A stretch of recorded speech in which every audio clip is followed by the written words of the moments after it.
Ezra ஆகமம் அதிகாரம் 9.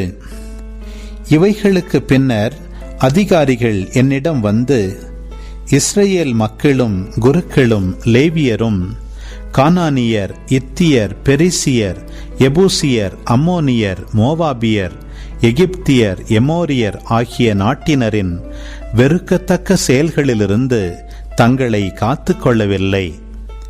ஏனெனில் அவர்கள் தங்களுக்கும் தங்கள் புதல்வர்களுக்கும் அவர்களுடைய புதல்வியரை மனைவியராக எடுத்துக்கொண்டனர். எனவே புனித இனம் வேற்று நாட்டு மக்களோடு கலக்கப்பட்டது. இந்த பற்றுறுதியின்மைக்கு அதிகாரிகளும் ஆளுநர்களுமே முதற் காரணம் ஆவர் என்று கூறினார்கள். இதை கேட்டவுடன் நான் என் ஆடையையும் மேலுடையையும் கிழித்தேன். மேலும் தலைமுடியையும் தாடியையும் பேய்த்து கொண்டு திகைப்புற்று உட்கார்ந்தேன். இஸ்ரேலின் கடவுளின் வார்த்தைகளுக்கு அஞ்சிய யாவரும் அடிமைத்தனத்திலிருந்து திரும்பி வந்தவர்களின் குற்றத்திற்காக என்னை சூழ்ந்து நின்றனர்.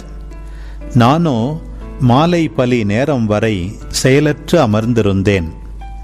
மாலை பலி நேரத்தில் நோன்பை முடித்து கிழிந்த ஆடையோடும் மேலுடையோடும் முழந்தாளிட்டு என் கடவுளாகிய ஆண்டவரை நோக்கி கைகளை விரித்து நான் கூறியது, கடவுளே, உம்மை நோக்கி என் முகத்தை திருப்ப வெட்கி நாணுகிறேன். ஏனெனில் எங்கள் பாவங்கள் எங்கள் தலைக்கு மேல் பெருகிவிட்டன. எங்கள் குற்றங்கள் விண்ணை தொட்டுவிட்டன. எம் முன்னோர் காலம் முதல் இதுவரை நாங்கள் பெரும் பாவம் செய்துள்ளோம். எங்கள் பாவங்களினால் நாங்களும் எங்கள் அரசர்களும் குருக்களும் வேற்று நாட்டு மன்னர்களின் கைக்கும் வாளுக்கும் அடிமைத்தனத்திற்கும் கொள்ளைக்கும் வெட்கக்கேட்டுக்கும் இதுவரை ஒப்புவிக்கப்பட்டோம். ஆனால் தற்பொழுது சிறிது காலமாய் எம் கடவுளும் ஆண்டவருமாகிய உமது கருணை துலங்கியுள்ளது. எங்களுள் சிலரை எஞ்சியோராக விட்டு வைத்தீர். உமது புனித இடத்தில் எங்களுக்கு சிறிது இடம் தந்தீர். எம் கடவுளாகிய நீர் எம் கண்களுக்கு ஒளி தந்தீர். எமது அடிமைத்தனத்திலிருந்து சற்று விடுதலை அளித்தீர். நாங்கள் அடிமைகளாக இருந்தும் எம் கடவுளாகிய நீர் எங்களை அடிமைத்தனத்திற்கு கையளிக்கவில்லை. மாறாக நாங்கள் உயிர் பிழைக்கவும் எங்கள் கடவுளின் கோவிலை எழுப்பவும் பாழடைந்ததை பழுது பார்க்கவும் யூதேயாவிலும் எருசலேமிலும் பாதுகாப்பு அளிக்கவும் பாரசீக மன்னர்களின் முன் எமக்கு உமது தயை கிடைக்கவும் செய்தருளினீர். ஆயினும் எம் கடவுளே, இவையெல்லாம் நிகழ்ந்த பின்னும் நாங்கள் இப்பொழுது என்ன சொல்ல முடியும்? நாங்கள் உம் கட்டளைகளை புறக்கணித்து விட்டோமே. நீரும் அடியார்களாகிய இறைவாக்கினர் மூலம் நீங்கள் குடியேறவிருக்கிற நாடு வேற்றினத்தாரின் தீட்டினாலும் பிற நாடுகளின் தீட்டினாலும் அந்நாட்டை ஒரு முனை தொடங்கி மறுமுனை வரை மாசுபடுத்தியுள்ள மக்களின் அருவருப்புகளாலும் தூய்மை இழந்திருக்கின்றது. எனவே நீங்கள் வலிமை பெறவும் நாட்டின் நலன்களை அனுபவிக்கவும் அந்நாட்டை என்றென்றும் உங்கள் மக்களுக்கு உரிமையாக்கிக் கொள்ளவும் வேண்டுமாயின் வேற்றினத்தாருடன் பெண் கொள்வதும் கொடுப்பதும் இருத்தலாகாது. மேலும் அவர்களின் நல்லுறவையும் நலத்தையும் என்றுமே நாடலாகாது என்று நீர் கட்டளையிட்டிருந்ததை புறக்கணித்தோம். எம் தீச்செயல்களினாலும் எமது பெரும் பாவத்தினாலுமே இவையெல்லாம் எங்கள் மீது வந்தன. ஆனால் எங்கள் கடவுளாகிய நீர் எங்கள் குற்றத்திற்கு ஈடாக தண்டியாமல் எங்களை எஞ்சியிருக்கச் செய்தீர். நாங்கள் மீண்டும் உமது கட்டளைகளை மீறுவோமா? இவ்வாறு வெறுப்பானவைகளை செய்கின்ற மக்களோடு இனி கலப்பு மணம் செய்து கொள்வோமா? அப்படி செய்தால் எஞ்சியுள்ள எங்களுள் எவரும் இல்லாதபடி, யாரும் தப்பாதபடி நீர் எம்மை அழிக்கும் வரை எம்மீது சினம் கொள்வீர் அன்றோ? இஸ்ரேலின் கடவுளான ஆண்டவரே, நீர் நீதியுள்ளவர். ஏனெனில் இன்று நாங்களே எஞ்சியுள்ளோராய் விடப்பட்டிருக்கிறோம். இதோ நாங்கள் உம்முன் குற்றவாளிகளாயிருக்கிறோம். இதனால் எங்களில் யாரும் உம்முன் நிற்க இயலாது. எஸ்ரா ஆகமம் அதிகாரம் 10. இவ்வாறு எஸ்ரா கடவுளின் இல்லத்தின் முன் விழுந்து மன்றாடி விண்ணப்பித்துக் கொண்டு இருந்தார். அப்பொழுது ஆண் பெண் குழந்தைகள் உள்பட இஸ்ரேல் மக்களின் பெருங்கூட்டம் அவரை சூழ்ந்து கொண்டு கூக்குரலிட்டு அழுதனர். அப்பொழுது ஏலாமியருள் ஒருவரான எகியேல் மகன் செக்கனியா எஸ்ராவை நோக்கி, நாங்கள் கடவுளுக்கு எதிராக நேர்மையற்றவர்களாய் நடந்து கொண்டோம். ஏனெனில் இந்நாட்டின் மக்களான வேற்றின பெண்களை மணந்தோம். ஆயினும் இஸ்ரேலுக்கு இன்னும் நம்பிக்கை உண்டு.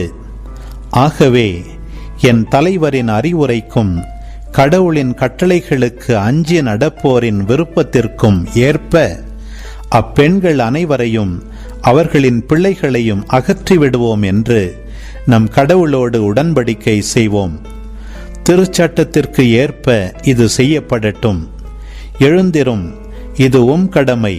நாங்கள் உம்மோடு இருக்கின்றோம். இதை மன உறுதியுடன் செய்யும் என்றார். எஸ்ரா எழுந்து குருக்களின் தலைவர்களையும் லேவியர்களையும் எல்லா இஸ்ரேல் மக்களையும் இவ்வாறு வாக்குறுதி அளிக்கச் செய்தார். அவர்களும் அவ்வாறே செய்தனர். பின்பு எஸ்ரா கடவுளது இல்லத்தின் முகப்பின் என்று எழுந்தார். எலியாசிபின் மகனான யோகனானின் அறையினுள் சென்றார். அங்கே உணவு உண்ணாமலும் தண்ணீர் குடிக்காமலும் இருந்தார். ஏனெனில் அடிமைத்தனத்திலிருந்து திரும்பி வந்தவர்களின் நேர்மையின்மையின் பொருட்டு புலம்பி அழுது கொண்டிருந்தார்.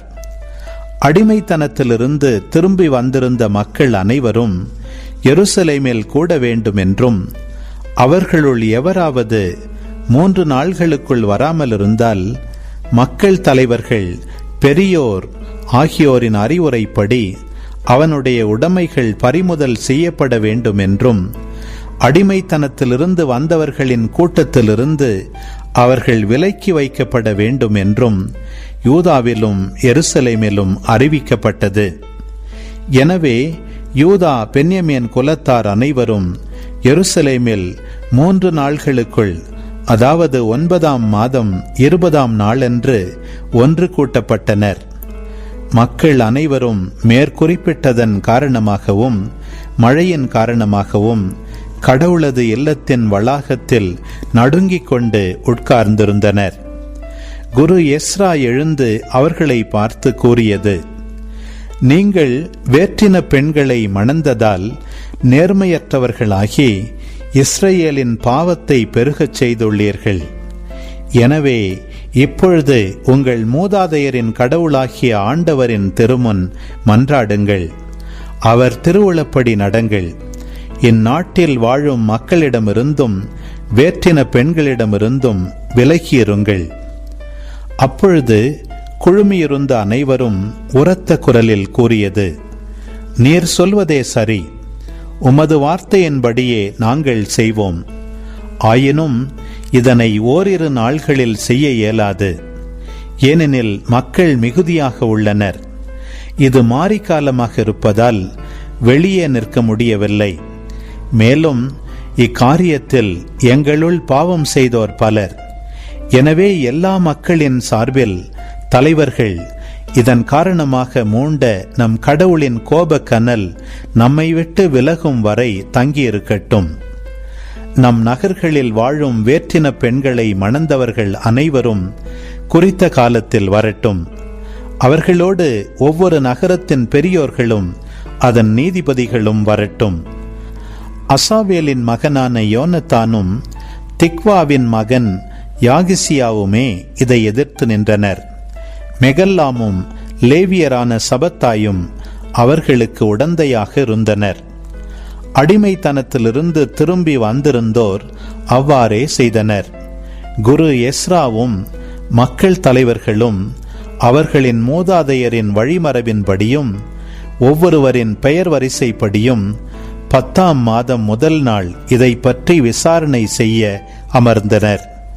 முதல் மாதம் முதல் நாளிலே வேற்றின பெண்களை மணந்தவர்கள் அனைவரையும் விசாரித்து முடித்தனர். குருக்களின் மரபில் வேற்றின பெண்களை மணந்தவர்களாக கண்டுபிடிக்கப்பட்டவர்கள் இயேசுவா வழிமரபில் யோசதாக்கின் மகனான இயேசுவா, அவர் சகோதரரின் வழிமரபில் மாசேயா, எலியேசர், யாரிபு, கெதலியா ஆகியோர். அவர்கள் தம் மனைவியரை அனுப்பிவிட வாக்களித்தனர். தங்கள் குற்ற நீக்க பலியாக ஒரு கிடாயை செலுத்தினர். இம்மேயின் வழிமரபில் அனானி, செபதியா ஆகியோர். ஆரிம் வழிமரபில் மாசேயா, எலியா, செமாயா, எகியேல், உசியா ஆகியோர். பஸ்கூர் வழிமரபில் எலியேனாய், மாசேயா, இஸ்மையேல், நத்தனியேல், யோசபாத்து, எலாசா ஆகியோர். லேவியரில் யோசபாத்து, சிமையி, கெலித்தா என்ற கேலாயா, பெத்தகியா, யூதா, எலியேசர் ஆகியோர்.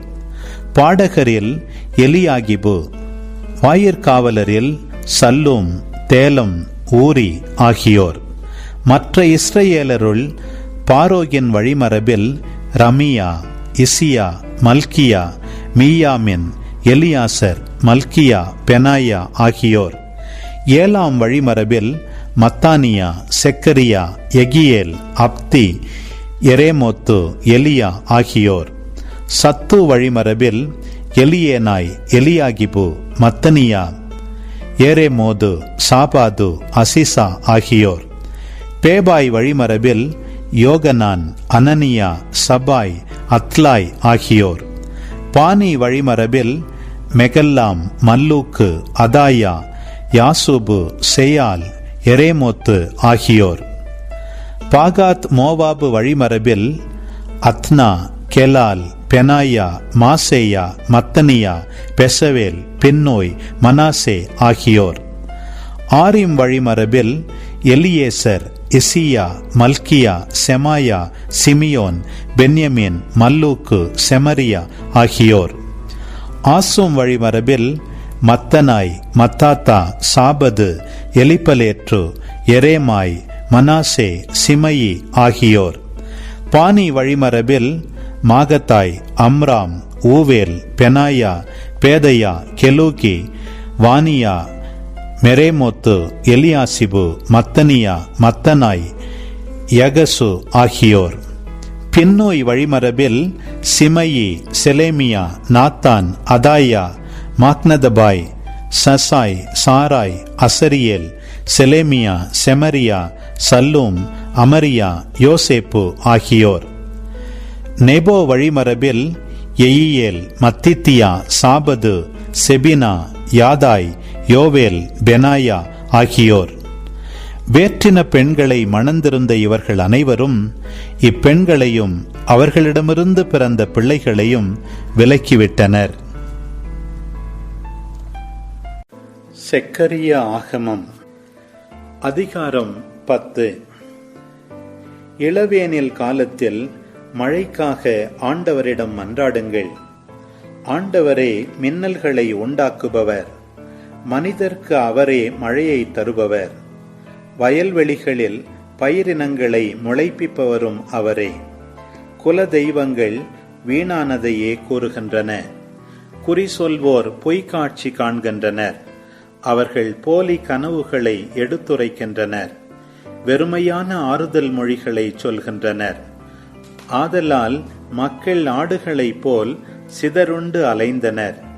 ஆயர் இல்லாததால் துன்புறுகின்றனர். ஆயர்களுக்கு எதிராக என் கோபம் பற்றி எரிகின்றது. தலைவர்களை நான் தண்டிக்கப் போகிறேன். ஏனெனில் படைகளின் ஆண்டவர் தம் மந்தையாகிய யூதா குடும்பத்தாரை கண்காணிக்கிறார். அவர்களை வலிமை மிகு போர்க்குதிரைகளை போல் ஆக்குவார்.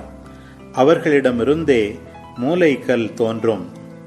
கூடார முளையும் போர் வில்லும் ஆட்சியாளர் அனைவரும் ஒருங்கே அவர்களிடமிருந்துதான் தோன்றுவர். அவர்கள் ஆற்றல் மிக்க போர் வீரர்களைப் போல் பகைவரை சேற்றில் தள்ளி மிதிப்பார்கள். யூதா குடும்பத்தை ஆற்றல் மிக்கதாயாக்குவேன். யோசேப்பு குடும்பத்தை மீட்டருள்வேன். அவர்கள் மீது இரக்கம் கொண்டுள்ளதால் அவர்களை நான் திரும்பி வரச் செய்வேன். அவர்கள் என்னால் தள்ளிவிடப்படாதவர்களைப் போல் இருப்பார்கள். ஏனெனில் நானே அவர்களுடைய கடவுளாகிய ஆண்டவர். நான் அவர்களின் மன்றாட்டுக்கு மறுமொழி அளிப்பேன். எப்ராயிம் மக்கள் ஆற்றல் மிக்க வீரரைப் போல் ஆவார்கள். திராட்சை மது அருந்தியவரின் உள்ளத்தைப் போல் அவர்கள் உள்ளம் களிப்படையும். அவர்கள் பிள்ளைகளும் அதை கண்டு மகிழ்ச்சியுறுவார்கள். ஆண்டவரில் அவர்கள் இதயம் மகிழ்ந்து களிப்புறும். சீழ்க்கை ஒலி எழுப்பி நான் அவர்களை சேர்த்துக் கொள்வேன். ஏனெனில் நானே அவர்களை மீட்டருள்வேன். முன்போலவே அவர்கள் பல்கி பெருகுவார்கள். மக்களினங்களிடையே நான் அவர்களை சிதறடித்தாலும் தொலைநாடுகளில் என்னை அவர்கள் நினைத்துக் கொள்வார்கள். தங்கள் மக்களோடு வாழ்ந்து திரும்பி வருவார்கள். நான் அவர்களை எகிப்து நாட்டினின்று திரும்பி வரச் செய்வேன். அசீரியாவிலிருந்து அவர்களை கூட்டிக் கொண்டு வருவேன். கிளையாது லெபனோன் நாடுகளுக்கு அவர்களை கொண்டு வருவேன். இடம் இல்லாமல் போக மட்டும் வந்து சேருவார்கள். எகிப்திய கடலை அவர்கள் கடந்து செல்வார்கள். கடல் அலைகள் அடித்து நொறுக்கப்படும். பேராற்றின் ஆழங்கள் எல்லாம் வறண்டு போகும். அசீரியாவின் ஆணவம் அடக்கப்படும். எகிப்து நாட்டின் செங்கோல் அகற்றப்படும். ஆண்டவருக்குள் அவர்களை ஆற்றல் மிக்கவர்கள் ஆக்குவேன். ஆண்டவரின் பெயரில் அவர்கள் பெருமை கொள்வார்கள் என்கிறார் ஆண்டவர். செக்கரியா ஆகமம் அதிகாரம் 11. லெபனோனே, உன் வாயில்களை திறந்து வை. நெருப்பு உன் கேதுரு மரங்களை சுட்டெரிக்கட்டும். தேவதாரு மரங்களே, புலம்பி அழுங்கள். ஏனெனில் கேதுரு மரங்கள் வீழ்த்தப்பட்டன. ஓங்கி வளர்ந்த மரங்கள் பாழாயின. பாசான் நாட்டு கருவாலி மரங்களே, புலம்பி அழுங்கள்.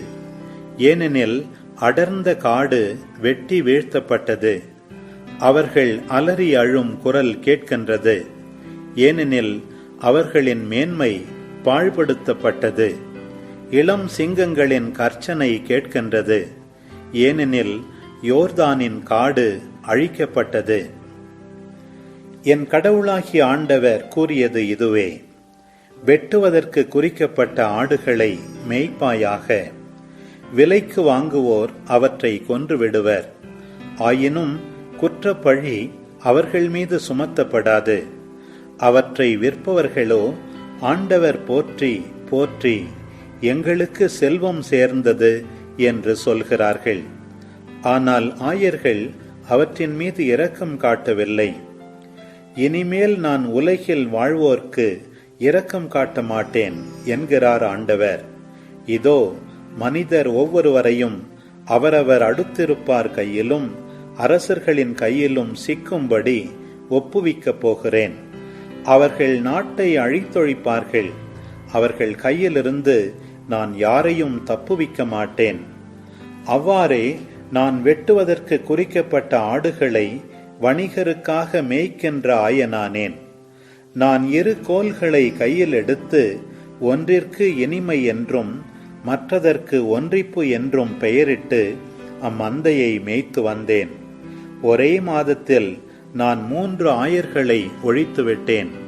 நான் அவர்களை பொறுத்தமட்டில் பொறுமை இழந்து விட்டேன். அவர்களும் என்னை வெறுத்தார்கள். அப்போது, இனி நான் உங்களை மேய்க்கப் போவதில்லை. சாவது சாகட்டும், அழிவது அழியட்டும், மீதி இருப்பவை ஒன்றை ஒன்று கடித்து தின்னட்டும் என்று நான் சொன்னேன். இனிமை என்ற என் கோலை எடுத்து மக்களினங்கள் அனைத்தோடும் நான் செய்து கொண்ட உடன்படிக்கை முறியும்படி அதை முறித்து போட்டேன். அன்றே அந்த உடன்படிக்கை முறிந்து போயிற்று. அவ்வாறே என்னை கூர்ந்து கவனித்துக் கொண்டிருந்த ஆட்டு வணிகரும் அது ஆண்டவரின் வாக்கு என்பதை உணர்ந்து கொண்டனர். அப்போது நான் அவர்களை நோக்கி, உங்களுக்கு சரி என்று தோன்றினால் என் கூலியை கொடுங்கள், இல்லையேல் கொடுக்க வேண்டாம், விடுங்கள் என்றேன். அவர்கள் எனக்கு கூலியாக 30 வெள்ளிக்காசுகளை கொடுத்தார்கள். ஆண்டவர் என்னிடம், கருவூலத்தை நோக்கி அதை தூக்கி எறி, இதுதான் அவர்கள் எனக்கு அளித்த சிறந்த மதிப்பீடு என்றார். அவ்வாறே நான் அந்த 30 வெள்ளிக்காசுகளையும் கையில் எடுத்து ஆண்டவரின் இல்லத்திலிருந்த கருவூலத்தில் எறிந்து விட்டேன். யூதாவுக்கும் இஸ்ரேலுக்கும் இடையே இருந்த சகோதர ஒருமைப்பாடு முறியும்படி ஒன்றிப்பு என்ற 2ஆம் கோலையும் நான் ஒடித்து போட்டேன். பின்பு ஆண்டவர் என்னை நோக்கி, அறிவற்ற ஆயன் ஒருவனின் கருவிகளை இன்னொரு முறை எடுத்துக்கொள் என்றார். ஏனெனில் இதோ நாட்டில் ஆயன் ஒருவனை எழுப்புவேன். அவன் அழிந்து போவதை காப்பாற்ற மாட்டான், சிதறி போவதை தேடி திரிய மாட்டான், எலும்பு முறிந்ததை குணப்படுத்த மாட்டான், நலமாயிருப்பதற்கு உணவு கொடுக்க மாட்டான், ஆனால் கொழுத்ததின் இறைச்சியை தின்பான், அவற்றின் குளம்புகளை கூட நறுக்கி போடுவான். ஆடுகளை கைவிடுகிற பயனற்ற என் ஆயனுக்கு ஐயோ கேடு! அவனுடைய கை மேலும் வலக்கண் மேலும் வாள் வந்து விழட்டும். அவனது கை முற்றிலும் சூம்பி போகட்டும். அவனது வலக்கண் இருண்டு முற்றிலும் குருடாகட்டும்.